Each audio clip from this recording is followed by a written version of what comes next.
Hello again, ladies and gentlemen. Michael Matt down here in the catacombs. I have an unfortunate thing to bring up tonight, and that has to do with our friends over at Catholic Answers. Now, everyone knows that Catholic Answers is an organization of lay apologists whose stated mission is to defend the church and defend the faith. They do overall a terrific job doing just that. Carl Keating and company do wonderful work in defending the faith at a time when it's crucial to do just that. Which is why many of us are quite perplexed why it is that on May 31st, Catholic Answers Live, their very popular radio program, spent 2 hours discussing what they call radical traditionalism. I'm not sure if Catholic Answers is even aware of this. If they're not, they should be. That term, radical traditionalism, was coined by none other than the far left Southern Poverty Law Center. It's impossible for us to draw a distinction between Catholicism and radical Catholicism, radical traditionalism, as defined by the Southern Poverty Law Center. Because their stated aim, what they're trying to do, is to say that 2,000 years of Catholic infallible teaching on faith and morals, most of it anyway, is the stuff that forms the root or the base of hate speech and hate crimes, if not the sort of thing that inspired Adolf Hitler and Joseph Stalin. They're trying to criminalize the traditions of the Catholic Church. So to use the term radical traditionalist to begin with is problematic because, again, it was coined by the far left which recognizes very few distinctions between conservative Catholics and traditional Catholics. If you are in favor of the traditional church teaching on marriage, for example, or on life or on liturgy, you are a radical traditionalist as far as they are concerned.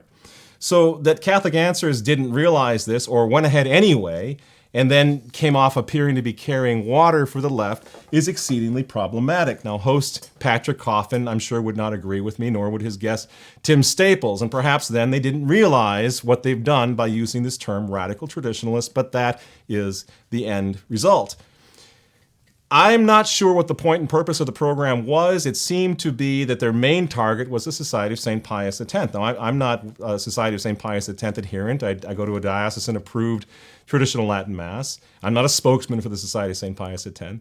But it isn't very difficult to see that the Society, since the beginning, has been one of the most outspoken opponents of the error, in my opinion, called sedevacantism, which has it that there has been no real pope, no legitimate pope since Pius XII. Now, the Society of St. Pius X rejects this position, and yet throughout this 2-hour broadcast, Catholic Answers made it appear that the Society of St. Pius X is in favor of sedevacantism, or at least is leading many people down that road. And I'm quite not sure how that's possible, since, as I say, no one has been more outspoken against sedevacantism. The Remnant is very outspoken against sedevacantism. We have articles on our website by John Salza, by Robert Sisko, which do a very, very good job, in my opinion, of this sort of dismantling the sedevacantist thesis. And the Society of St. Pius X is the same. So my question for Catholic Answers is why? Why did you do this? Why did you feel the need to not provide a Catholic answer, but rather to provide disinformation about your brother Catholics? You can't possibly be convinced that you can throw the Society of St. Pius X under the bus, under Nancy Pelosi's bus, and somehow escape the purge or the persecution of Catholicism that the far left has in mind. It doesn't work that way. What's needed right now is for all Catholics, sincere Catholics, to form some sort of united front and to defend the church against these people who are trying to attack the church. So the Society of St. Pius X has an issue with the way things are going. They do believe there's a crisis in the church. So do many people at Catholic Answers. Bill Donahue of the Catholic Defense League came out just a couple days ago asking Pope Francis to expel the homosexual lobby from the Vatican, for heaven's sakes, among the Curia. Now, if that doesn't rise to the level of a crisis in the church, I'm not sure what would. Many people recognize the crisis in the church. Archbishop Lefebvre was not a sedevacantist, did not reject Pope John Paul, when in 1988 he concluded that there was a state of emergency in the church that allowed him to take advantage of the 1983 Code of Canon Law's provision for extraordinary measures, namely the consecration of bishops. Now, you can argue all day long whether or not we're in that state of emergency, whether or not Archbishop Lefebvre was right or wrong to do what he did. But everyone, from Pope Benedict on down, has agreed that there is a discussion to be had here, This is why Pope Benedict lifted the excommunications of the Society of Pius X bishops, which is why the Vatican made so many overtures and efforts to have this conversation with Bishop Fillet, Bishop Bernard Fillet, the head, the spirit of the Society of St. Pius X, over this issue of the Second Vatican Council. Now, please, let's be clear about this. Catholic Answers also suggests that the Society of St. Pius X rejects Vatican II. This is not true. This is simply not true. The Society of St. Pius X is having a debate and a discussion about problematic aspects of the Council. The same problematic aspects of some of the documents that Pope John Paul recognized there was further discussion needed, that Pope Benedict recognized there was further discussion needed, and probably Pope Francis as well. We don't know yet. But that we had to have this discussion over the interpretation of Vatican II. Now, Pope Benedict, on February 14th, 2013, came along and said that Vatican II had been hijacked by the media. Whether or not this is true or not is not the point. He had acknowledged that there's a huge problem in the church, which led to crisis in the church that came out of interpretation of Vatican II. The Society of St. Pius X is saying to the Vatican, what is the interpretation of some of these problematic parts of Vatican II? That's a far cry from rejecting it.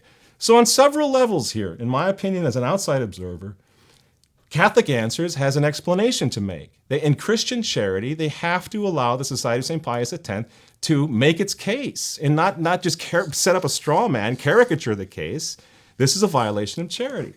But rather than doing that, rather than calling the Society of St. Pius X beforehand and asking one of their representatives to present their case on this radio broadcast, they did just the opposite. And ever since, on their website, have refused to allow anyone from the Society to put a thread up or to put comments up that have to do with defending the Society on this very important issue, accepting the Council, rejecting Sedevacantism. The point that I'm trying to make tonight is I'm asking Catholic Answers, who, as I say, I respect, and I know there are some really, really wonderful people working over there, to please consider what you've done. This is a violation of Christian charity. This is a scandal. Many people are scandalized over this. Many people were hurt over this. And what was the point? So that we could placate the far left? Please, that's not going to happen. It's not possible. The time now is to try to unite wherever possible those Catholics with whom we can say the entire creed and mean it. And that includes the Society of St. Pius X, obviously. So please consider an explanation, another broadcast on the radio in which the positions of the Society are fairly represented as opposed to caricatured. This, it seems to me, in Christian charity is a must. In the meantime, please go to our website, remnantnewspaper.com. There's an excellent article there by Peter Crenshaw defending against this Catholic Answers onslaught against radical traditionalists, whatever that means. Read the article. If you agree that it makes sense, please contact Catholic Answers, ask them for a follow-up, ask them for a retraction, or some sort of message to be sent out to clarify for people and to alleviate some of the damage that's been done. I think that's at the very least that we can do at this point, this crucial point when the Catholic Church is being attacked on all sides. For Remnant Underground, I'm Michael Matt. Thanks very much for watching. We'll see you next time.